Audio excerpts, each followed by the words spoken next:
And we are back on Sportsman Radio. I'm your host, Chris Shanafelt. I am now joined by former WWF, WWE, and ECW great Brian Heffron, a.k.a. the Blue Meanie. Brian, how's it going, man? Good, man. How you doing? I'm doing awesome, man. I'm doing awesome. I want to start this interview off by asking you, when was it that you found out you wanted to have a career in wrestling? As a kid, growing up, you look at different things and you go, hey, I want to do this, I want to do that. And as soon as I saw wrestling, I was like, man, that'd be awesome to do. And I don't want to be a doctor, I didn't want to be a lawyer, I didn't want to be anything really. Just always kind of had that dream in the back of my head that I wanted to be a professional wrestler. So I started watching when I was about 7 years old, 6 or 7, and the wrestling bug bit me pretty hard, and I fell in love with it. And 30 years later, I'm still in love with it, and I'm fortunate enough to actually do it for a living, and it's all good. The Blue Meanie. How did that character come about? That was given to me by Raven. The character's based off a character in the cartoon Yellow Submarine by the Beatles, and I had been doing just a regular character named Brian Rollins, and when Raven saw me, and he watched me wrestle, and he thought my mannerisms and the way I was in the ring reminded him of the character the Blue Meanie from the cartoon. And he pitched it to me, and I was like all for whatever, because I was looking for an opportunity. And he's like, you dye your hair blue, all this stuff. He's like, you love it so much you want to paint your whole body blue, just dye your hair for now. I'm like, dude, whatever you want me to do, man, I just want an opportunity. So, excuse me. He had me, dye my hair. I started painting my eyes, and he would, work over, promos with me as the character and stuff like that. And, I owe it all to, if you like it, it's all Raven's idea, so yeah. It's either it's his idea or it's his fault, but depending on if you like it or not. So. Oh man, it was a hilarious character, man. I really liked it. Oh well, thank you very much. The best part of having a character is it's got to be, you pretty much have to be yourself. The character is pretty much me, but turn up a few notches and a higher pitched tone in my voice and all that good stuff. Especially growing up, I was always a big fan. Besides my loves of wrestling and music, I have a love of comedy. Between George Carlin and Bill Hicks, Sam Kinison, Brian Regan, and a whole bunch of others, and I think I incorporated that pretty well into my style, my matches, and trying to be a little bit different than everybody else in the card, because obviously I'm not the cookie cutter bodybuilder type, and I think if I was, I think I would have just been lost in the shuffle. I would have just been just another guy, but Raven gave me this idea to be a semi-comedy character. Initially Raven wasn't aiming for me to be a comedy character, but then we just started doing the parodies and stuff like that. It was just inevitable.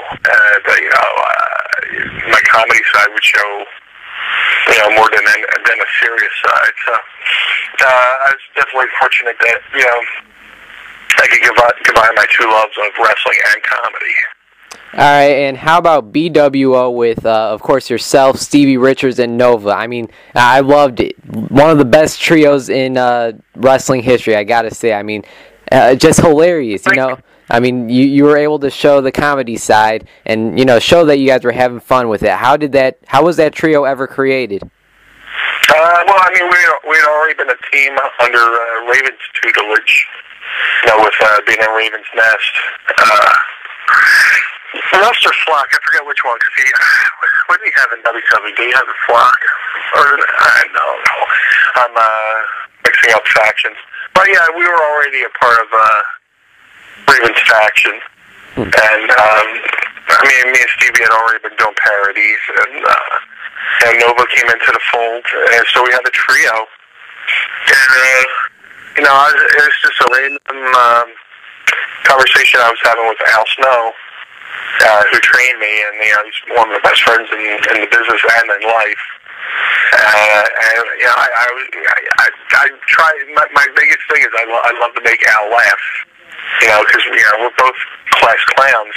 And so the NWO's popular. We should do a parody of the NWO. You'd be instead of the New World Order, we could be the Blue World Order. Instead of the bad guy, could be the blue guy. And Al kind of got a kick out of that. And from that, I went and pitched it to Stevie, who pitched it to Raven, and then Raven pitched it to Paulie and Todd. And it was supposed to be a one-night deal, and the reaction they heard from it, they got the idea they keep it going just from the initial reaction. Because after that, we started selling the T-shirts and doing the commercials and doing Christmas in Times Square and all that happy horse shit. But can I swear? I'm sorry. Yeah. No, you're good. My bad. I was just in the flow there. Hey, it's your character, man. You got to do it how you do it, Yeah, that's cool. I appreciate it. But BWO, it was going to be a one-night gimmick, and it turned into a year-long run that eventually led to, Stevie Richards getting a run at the World Heavyweight title. So, I mean, it definitely, paid off, just from a random conversation with Al Snow. All right, what did some of the members of the NWO think of the BWO? No, they loved it. If you go on YouTube, there's a clip on YouTube of we did a ECW convention, like a reunion type convention, and there was vendors and vendor guests there, and one of the vendor guests brought Scott Hall, so me, Stevie and Nova, get introduced to the crowd, and we come out, and here comes Scott Hall partying through the crowd. And I just happened to have an extra BWO shirt on, and I threw it to him in the crowd, and he put it up to his chest, and put his fist up like he was an honorary member, which is pretty cool. But even when I was in the WWE, I would talk to guys like X-Pac. I was like, I hope you guys didn't mind, when we did the BWO. He's like, no, we loved it. We'd be at a random bar on a weekend, and ECW would come on TV, and Scott would, rib, Kevin Nash about it. He'd be like, since, the blue guy is the leader of the BWO, and, he's supposed to be me, I should be the leader of the NWO, they dug it, and I'm glad they liked it, which means, we probably did it right. So, if it sucked, then they probably would have hated it. So, but, we're very fortunate. All the people I've ever done the parody of, wound up, thanking me, and, imitation's the sincerest form of flattery, so it was all just meant to be a compliment anyway, so, it worked out well. All right, I know you mentioned Al Snow. He was one of your trainers, also another really funny guy. What was a few things that Al Snow has taught you?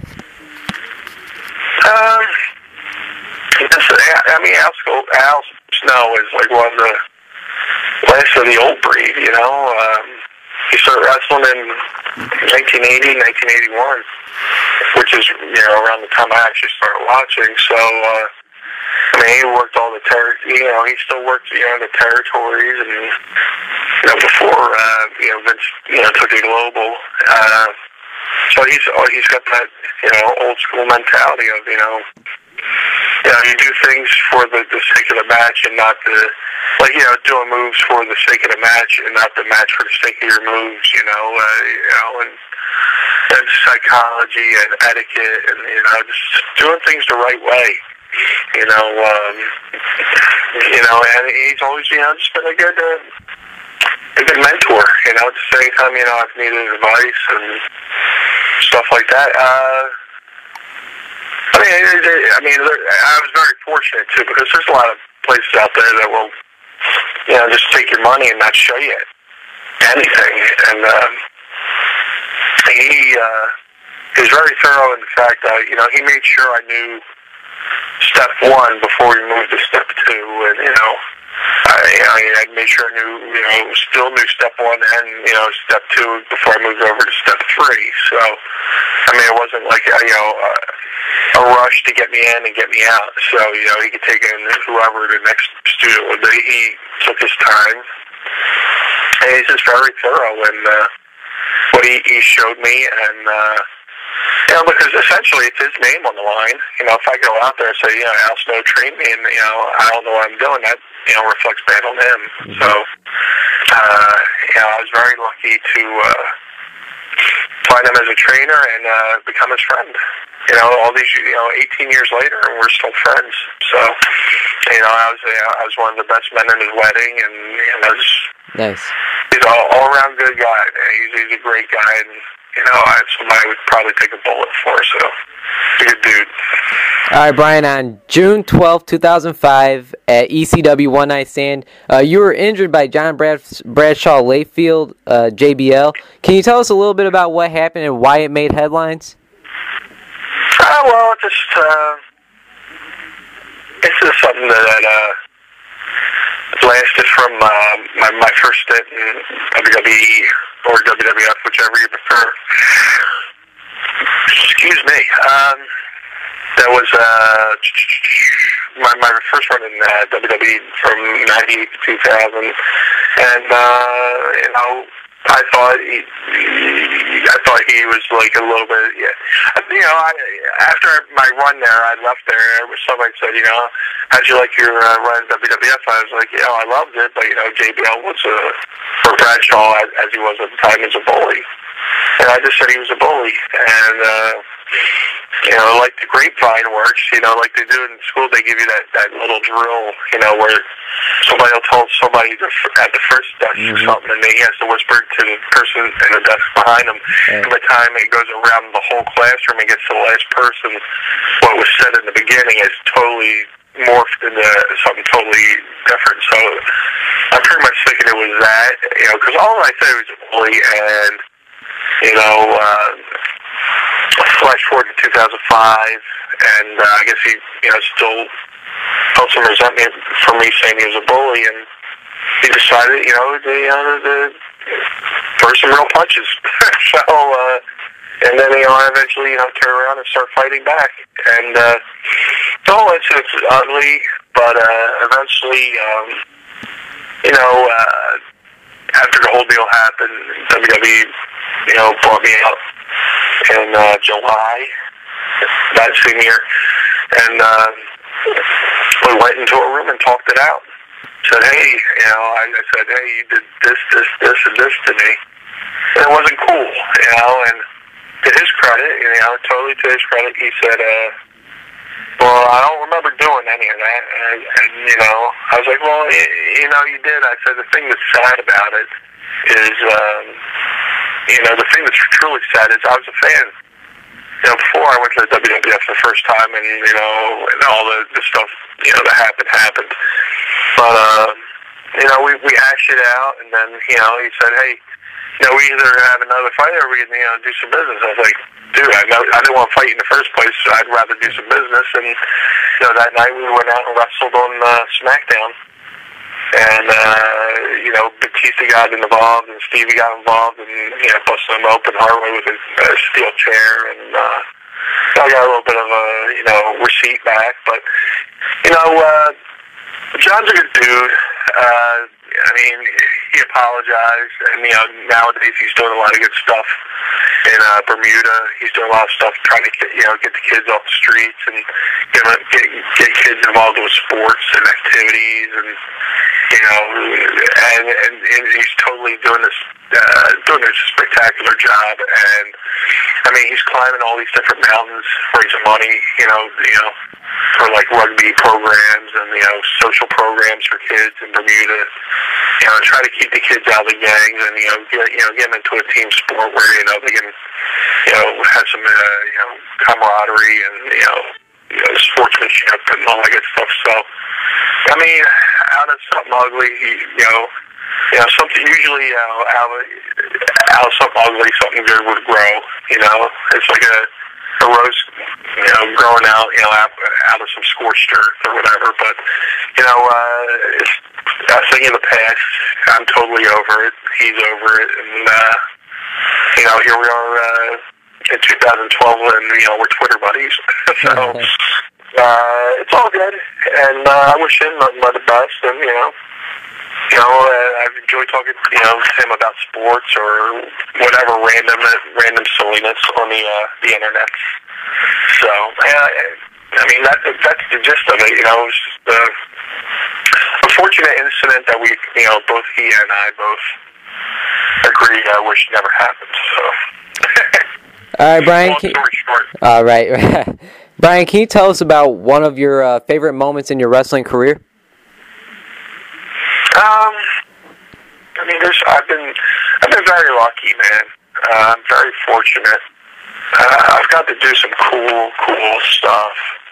And just to nail it down to one thing, it's almost impossible, but wrestling has truly been a gift, and it's given me the opportunity, to go places and meet the fans, and actually make friends with people who I admired, before, from afar. So I mean, you have your first major memory of when when I debuted for ECW, and then a few months later, Mick Foley walks up to me and Steve Richards, and he says, "Hey, I want you to be a part of my farewell to ECW before I go to WWF." And you got to do some cool stuff with, you go into the ECW locker room and there's Terry Funk, and Terry Funk goes, "Come here, Meanie, come talk to me. Meanie, I was just thinking about you the other day, Meanie, and I think you should get a big blue car, Meanie. And, so when you pull up to the ECW arena, Meanie, you got a big blue car." And they go, "Look at that, Meanie, he's got a big blue car, and he's just driving up to the ECW arena in a big blue car." And I was just like, wow, Terry Funk is thought of me, This guy who's wrestled for 30 years. It's like that line in the Bon Jovi song, you've seen a million faces and you rocked them all. Well, Terry Funk's seen a million faces and he probably punched them all. And,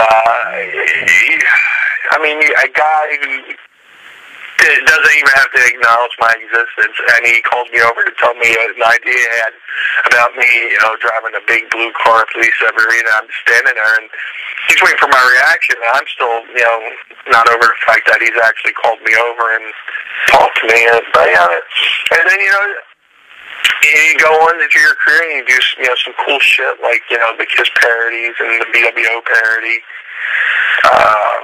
You get to, do the first ECW pay-per-view ever, and you're part of the semi-main event, and, I got to be a part of a WrestleMania. Even before that, I debuted for WWE, and not only did I debut for WWE, I did it in my hometown. I'm a true blue Philly guy. I love the city. I love its attitude. I love its sports. I love everything about Philadelphia. So my career got made in Philly with, going to ECW, and then my career got, furthered by going to WWF in Philly, and then, I was part of WrestleMania 15 in Philly. So, some other people, they might like, oh, that's cute, but to me it means the world, it's a big pride thing, Philly's a lot about pride, and, pride of, your sports teams, and your, pride about ECW, and, pride about, the music scene that came from here, and, a whole bunch of stuff. I mean, hell, it's where they signed the Declaration of Independence, so, everything, I love everything about Philly, and, just to have my, career here, and, several life, fulfilling moments, just very fortunate, because, I'm not, like, the best-looking wrestler, and I'm not, like, Dean Malenko, but, I certainly think I think I niched a place for me somewhere that, 100 years after I'm dead, and they go, they take a time capsule out of the dirt and go, what's this ECW thing? And, my name will be a part of that. And, I'm just very fortunate and happy that, I've got to live the dream and, make some good friends along the way. And, here I am, I haven't been on TV since 2005, and, I'm on Twitter, and I got people, sending me messages every day, telling me about their favorite moments and angles and stuff like that. It's very touching because, a lot of guys, there's millions of guys in this business who've come and gone, and, some are forgotten, and, people still choose to, talk to me and, acknowledge, hey, you did some cool shit. So, I'm very fortunate in that sense, and, I wouldn't trade it for anything in the world, You guys are listening to Sportsman Radio. I'm your host, Chris Shanfield, and I am talking with former WWE and ECW superstar Brian Heffron, a.k.a. the Blue Meanie. Brian, I'm going to ask you a few fun and personal questions. I'm going to start off with, growing up, who was your favorite wrestler? That's another one. I mean, that's hard to pin down. I broke my wrestling cherry with the WWF in 1980. Bob Backlund was the champion. The first match I remember watching was, Rick Martel and Tony Grillo losing the tag belts to Mr. Fuji Saito.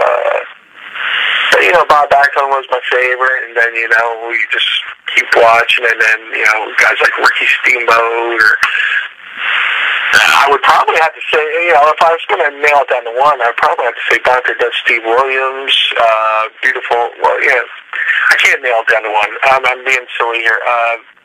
Dr. Death Steve Williams, because, when I was a kid in high school, when I was supposed to be paying attention to my teacher in class, I'm sitting there practicing, a fake wrestling autograph, I was like, I'm going to be the new Dr. Death when I get into wrestling, I was like, yeah, right. But, guys like Dr. Death, Terry Gordy, beautiful Bobby Eaton, Arn Anderson, I think I said Ricky Steamboat,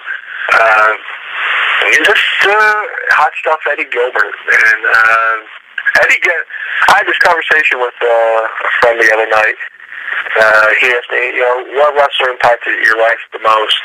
I said, hot stuff Eddie Gilbert, and I said I'd say Gilbert because as a kid in Philly, there's a radio show called Wrestling Radio.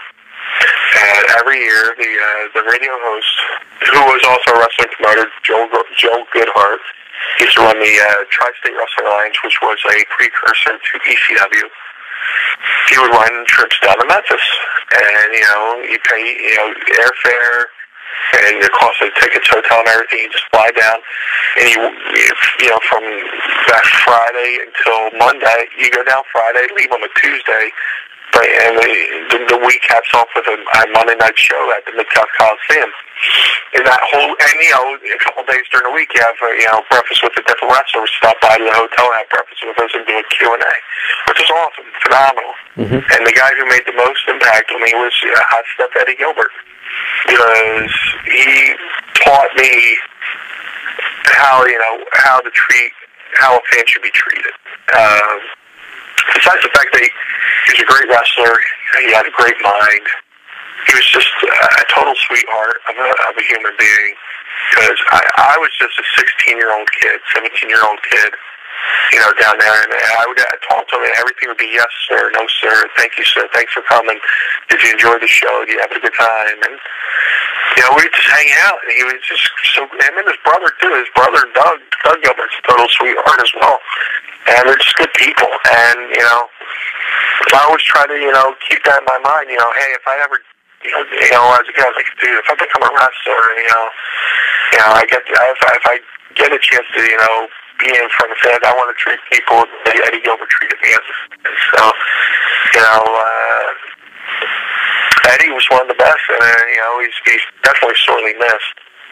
And I still see Doug here and there, and I loved him. I love his family, and just the kindness they showed me, and it's stuck with me all these years. My next question is, why do you make it important to connect with your fans, whether it's through Twitter, Facebook, MySpace, whatever it is? I gotta assume that Eddie is one of those reasons why. You said he taught you how to treat a fan right. So is that definitely one of the reasons why? Yeah, first and foremost, I'm still a fan. Mm-hmm. I like Ronnie. I still love wrestling. You get some guys who get in the business for the fame, the notoriety, the money, or the girls, or whatever, or they become bitter or disenfranchised or whatever term, and they go, wrestling ain't what it used to be, or they just become like a crotchety old man, or some people like to take their fame and notoriety and exploit fans and try to milk them for all they're worth, and there's people have good intentions, bad intentions, but I try to keep the good intentions of just staying connected with the fans. Not only because I'm a fan, but I owe a lot to the fans. They easily could have just, I could have easily went to the ring, and they easily could have just took a shit on me. And, I would have became nothing, and, I just would have went back to, working in the casinos as a kid. Or I won't have a kid, but, as a young man, just coming out of, high school. And I just like, the interaction, It's kind of amazing that the stuff you can do nowadays. Back when I was a kid, you wrote letters, by hand, and you put them in an envelope, and you put a stamp on them, and you licked the envelope, and you actually went to a mailbox and dropped them in there, and maybe in a couple weeks, somebody would write back to you. Here, everything's just instant. It's like a microwave. It's like instantaneous, and it's cool, just to share stories, or try to crack a joke to make somebody laugh, or try to keep people entertained. Or sometimes I go in there just to amuse myself.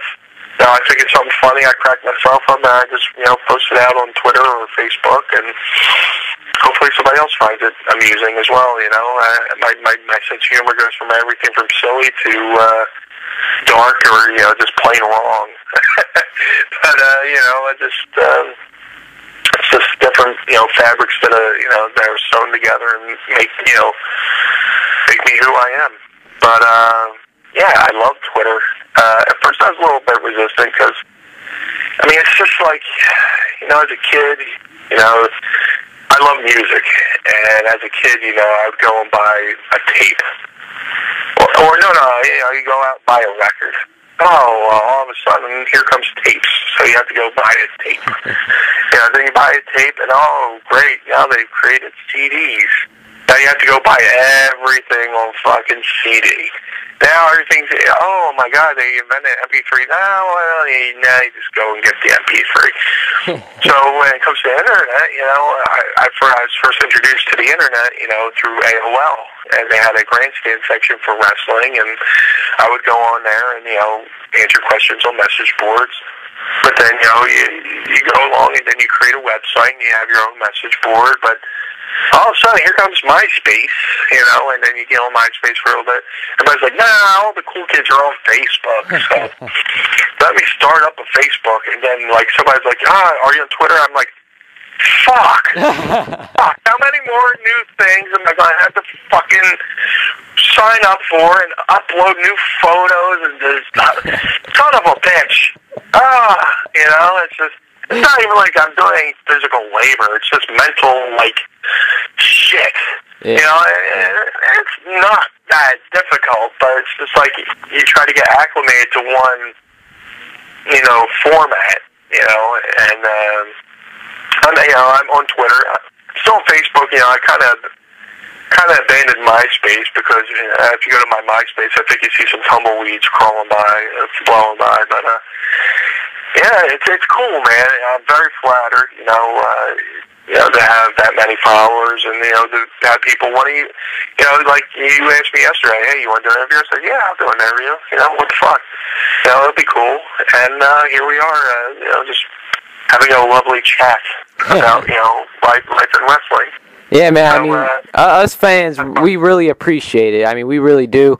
Not all the time are you going to get a reply back from someone who's done a lot, who really has done a lot in their life, and it's cool to that we were able to talk through Twitter, and now look at here, we're talking through the phone for the show. It's awesome. Yeah, man. I get requests a lot, and sometimes you get a little. You're just like you gotta be wary, because I've called up to done interviews, and it's just like been a train wreck, or it was just like a for a guy just wanting to get my phone number, or just goofy shit like that, But you're very genuine in your approach, and you're very cool, and I saw you already have guys like Bob Holly and Chet Kopic following you, so I was like, he's gotta be a good dude. So what the hell? And here I am, and there you are, and we are being recorded live, so it's all good. Yeah, you mentioned Bob Holly. That guy, he's an awesome guy. Is it true that he also was one of your trainers back in the day? Is that true? Not a trainer. Well, Al Snow was my initial trainer, but I had several mentors along the way, and Bob was a tag partner in the Job Squad when I went to the WWE, and he was a good dude. And he stuck up for me, here and there, and I loved tagging with him. Me and him we went around the loop a couple times against Christian and Edge in tag matches, and he was good, man. And he let me, do my thing, and he's one of the toughest people I've ever been in the ring with. I'm very fortunate that he was my tag partner, because you pretty much have to, just keep up, because he can go. I get blown up just, lacing up my shoes. Bob Holly can go. He's tough. And I gotta get one time me and Bob were tagging against Christian and Edge in Madison Square Garden, and we were doing we were sort of doing the match we had been doing around the loop. We were like, we'll do some throw some spice in there for the Garden, and there was a thing where Bob punched Christian, and he punched Edge. And we told Gangrel to pop up, and Gangrel pops up. Bob does a full sprint across 20 feet of WWF ring and punches Gangrel square between the eyes. And that's not the funny part. The funny part is Gangrel still had his sunglasses on. and he punched him, and he registered that face like, what the fuck? and his glasses went all crooked, and he slowly slid down the ropes and down the it was like Wile E. Coyote if he was on a rope, and he slid right into the side of a mountain and just slowly slid down the mountain. And we get to the back, and Gangrel was like, what the fuck was that about? That's great. I'm sure it hurt him, but I thought that shit was funny. Yeah, Bob's a good dude, man. He does the race car stuff, which I find insane. Going that fast, and he's hardcore.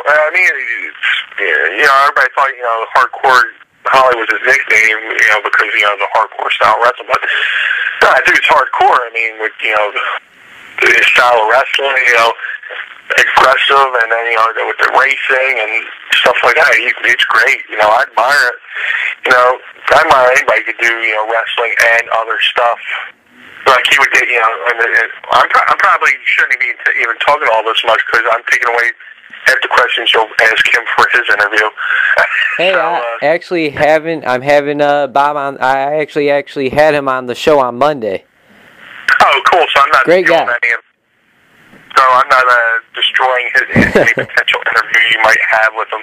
But then, like he would wrestle, and then, on his days off, which most wrestlers cherish, just to go home and stare at the walls, because we had life on the road. You're in the airport, you're at the hotel, you're at the arena, you're back at the hotel, you're back at the airport, you're flying, you're getting a rental car, you go to the hotel, you go to the arena, you wrestle, and it's just a grind. So when you get home, you just want to sit there and just do nothing, you just want to just do laundry and stare at the wall, and in his off days, Bob would go out and race. It's like, holy shit, man, But, that's him, man. He lives life to the fullest, and great dude, man. Great guy. Oh, yeah, I agree. Brian, next... One of the best drop kicks in wrestling, too. Oh, yeah. Great wrestler, and like you said, great guy. I've actually grown a pretty nice friendship just through Twitter with Bob. It's always nice to talk to him. Brian, next question. What is your favorite TV show and movie? Oh, man. Well, right now, at this current moment, my favorite TV show is The Walking Dead. Just for the fact that, the first season was phenomenal. The second season, it didn't coast. I think it's set up well for the third season. This third season's been phenomenal. Every episode's like a mini movie, and every episode's got a cliffhanger. And right when you feel like they're about to go for the credits, you're like, no credits, don't be over. And I'm clamoring for the next episode, and now they're in.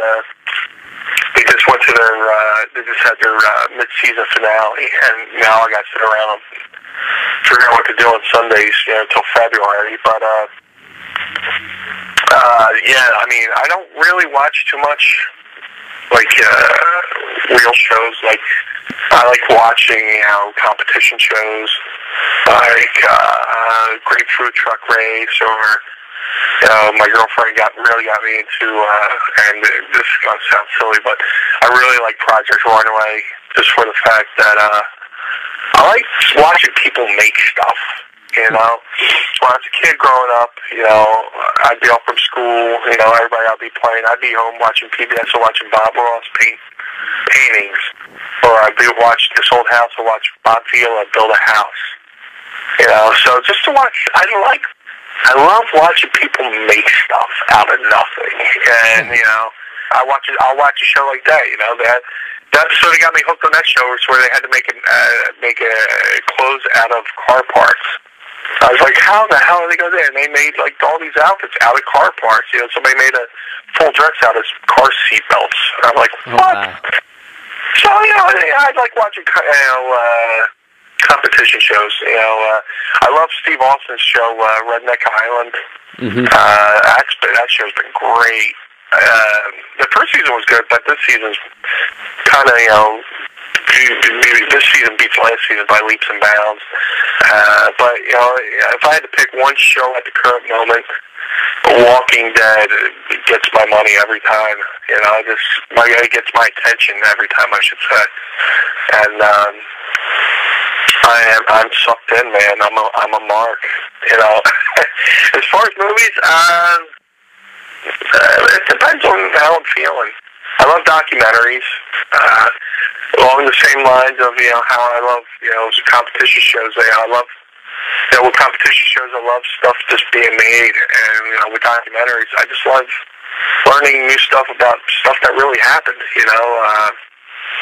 But my taste varies. It goes from comedy to drama. Anything from Goodfellas to a good comedy. Like one of my favorite all times is Anchorman with Will Ferrell. Mm-hmm. Just that movie kills me every time, and if I could quote it, I could. The best way that you love a movie is if you're always quoting it and working lines from the movie into your everyday life. Anchorman, hands down, one of my favorite all-time comedies. And then you get a movie like The Princess Bride, The Natural, Casino. There's so many good movies, and it wouldn't be fair to just admit. Like I said, I hate nailing it down to like one thing because my moods and my tastes vary. Depends on what mood I'm in, and I can tell you one thing now, and it'd be totally something different in 5 years. But for right now, Walking Dead, no pun intended, a killer TV show, and favorite movie would probably have to be Anchorman. All right, and what is something many people do not know about Brian Heffron? Probably the fact that I watched Project Runway, but what don't they know about me? I pretty much just, I don't know, I pretty much put everything out there. Come on, man, we know you have that one secret. Secret? I don't know.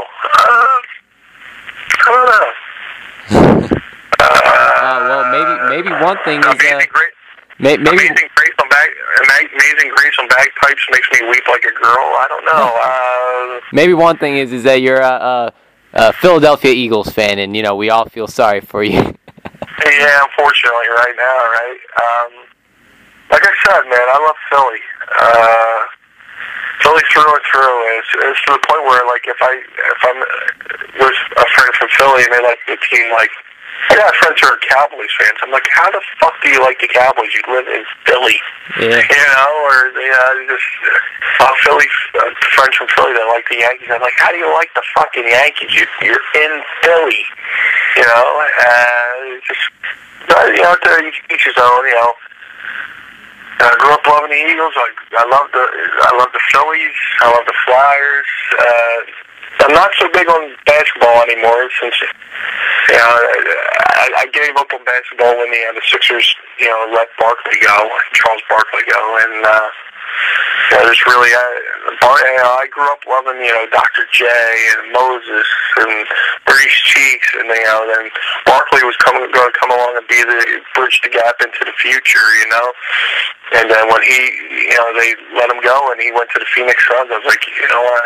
Screw this. I was a huge Charles Barkley fan. I still am, even as like a human being, he's amazing, because we got a local sports station here, 97.5 The Fanatic, and he'll come in, and doing like a couple hours of radio, just sit in with the local radio host, Mike Michelali. He tells some of the best stories, or shoot interview type stories, and it's great. And he's phenomenal. He's funny, and he was a tremendous athlete. But the Eagles right now, they currently stink. I remember you asked me yesterday. You were like, "What any predictions for the game?" I was like, "Yeah, I'm going to be in the field position crying because it's weird. I mean, they got so much talent, and the season started off really good at 3-1.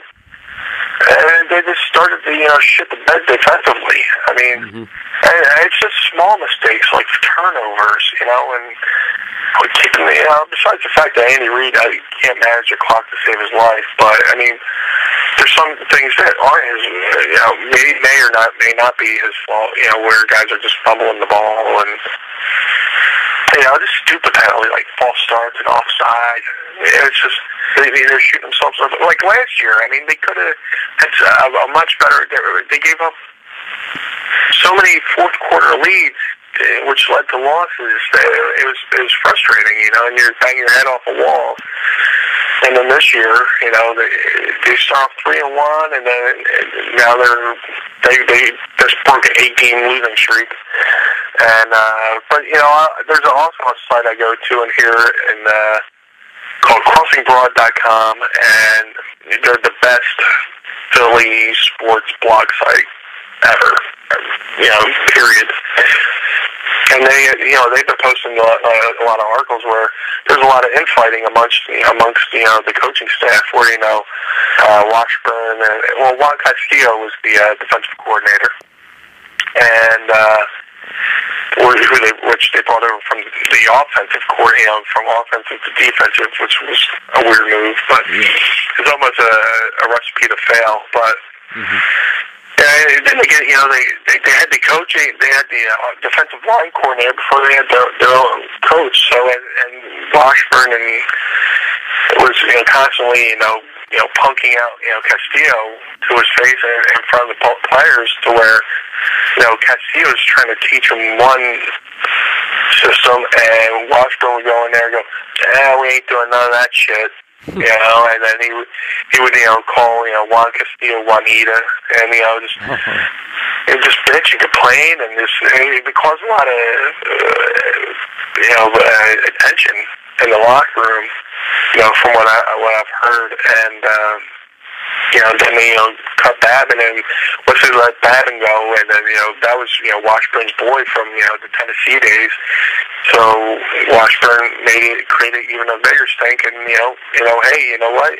Like Babin so much, they joined him on the unemployment line. So they let Washburn go, and then now that it seems like they got the cancers out of the locker room, it seems like they seem like a cohesive team, and it's just a matter of a couple weeks, because I said on Twitter yesterday when the Eagles were playing the Tampa Bay Buccaneers, I was like, who are the people who stole the Eagles uniforms and started playing defense? Because they actually played some pretty decent defense, and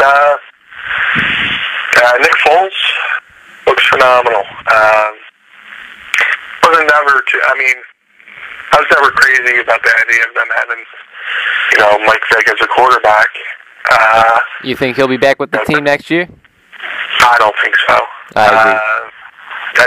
They signed him to that huge contract, and this is the year that they can legally just cut him and not owe him another single dime. So, and the guy's injury prone. He had a stellar 6 games, the year he came in. And then from there, it seemed like he lost confidence. It looks like he was trying to play safe and trying not to get hurt, because the offensive line was leaking like a sieve. I could have broke through that line, and guys were just getting to him. The offensive line was so bad that guys were getting to Vic, and he's doing his back, 15, 16 times a game. I'm just throwing a number out there, but he's if you're more worried about getting hurt than making a completion, it's gonna mess with you. And besides the fact that he's so short that he can't even see over his own lineman, that now to where you got this new kid, Foles. Huge. He seems very unflappable.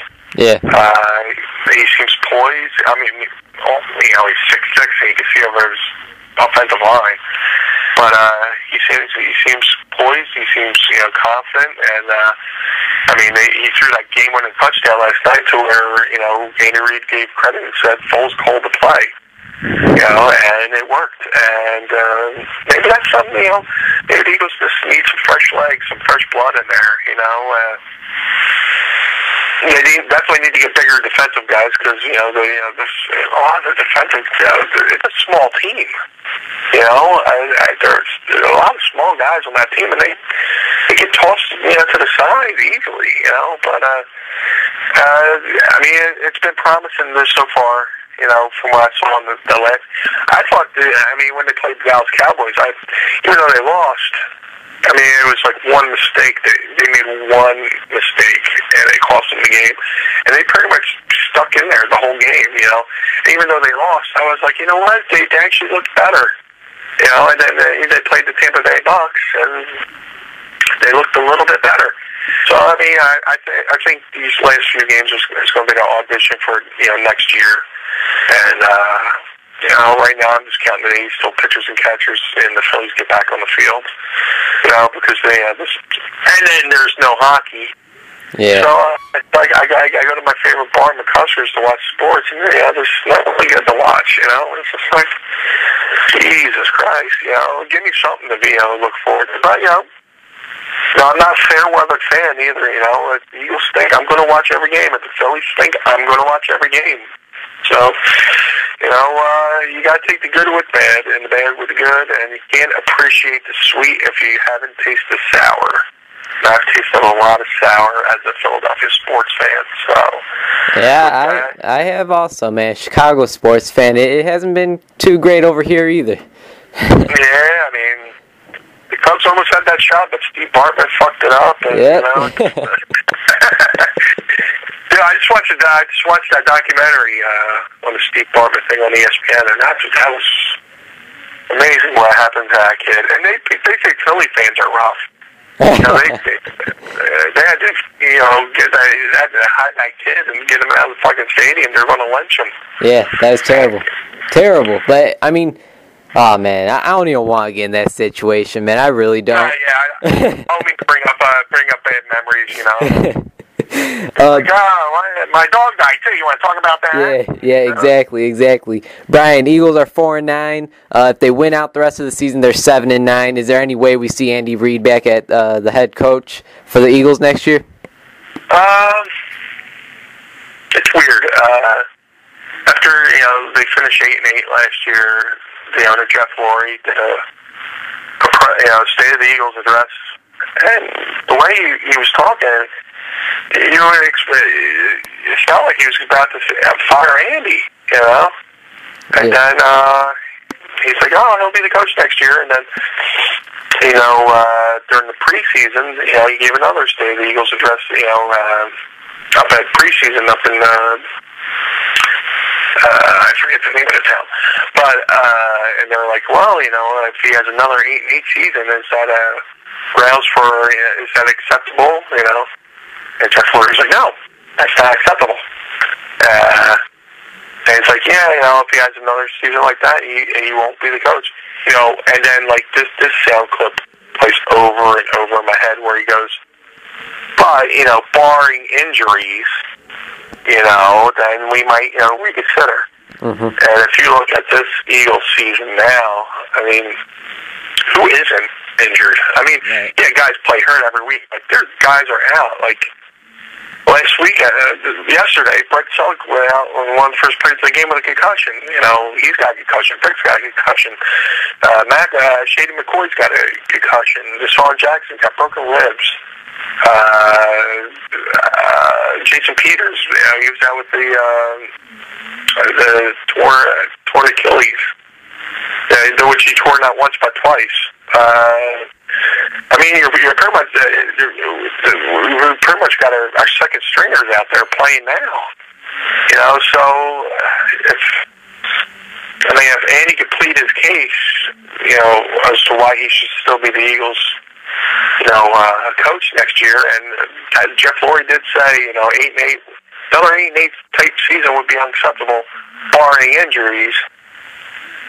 Call me crazy, but I think Andy Reid will be back next year, and I think Mike Vick will not. And I think another reason for Andy Reid to plead his case is look what we have done with Nick Foles so far, and Andy's supposed to be this quarterback coach guru, and let me mold this kid, let me get him ready, and Foles looks phenomenal, and even though he looks like Napoleon Dynamite, yes, he looks like John Hader, whatever that kid's name is, but I think Andy Reid will be back next year, and I know it's bad to say this, but I'm kind of bummed they won. I'm kind of bummed they won yesterday because they would have had a third round pick in the draft, but they went and got knocked down to seventh round in the draft. But even Andy Reid's notorious for trading down into the second round. He'll trade away his first round draft pick, to get a second round draft pick, so he doesn't have to pay him first round money, which is fucking stupid. But hopefully this year they get ballsy like they did and trade up and get a higher draft pick, which they did this year. So we shall see, man. The young guys look good, and now that they got some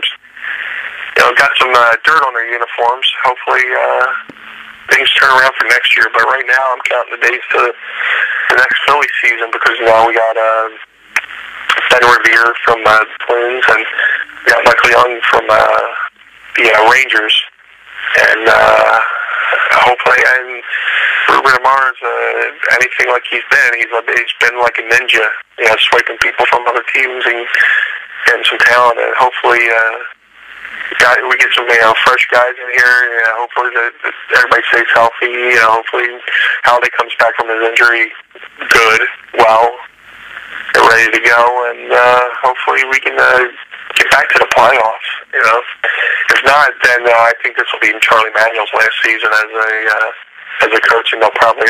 My prediction is they'll have Ryan Sandberg take over for Charlie, but we shall see what happens. Yeah, man. Only time will tell. Brian, I really appreciate your time. I mean, we've got over 55 minutes. I think it was a really, really awesome interview. It was a pleasure to talk to you. Before I let you go, huh? I could talk, but thanks for having me. I appreciate it. And one of the selling points is, let's talk about sports. Sure, I'm so used to doing wrestling interviews. People rarely ask about something else. So thanks for the opportunity to actually talk about something else, along with the wrestling. So.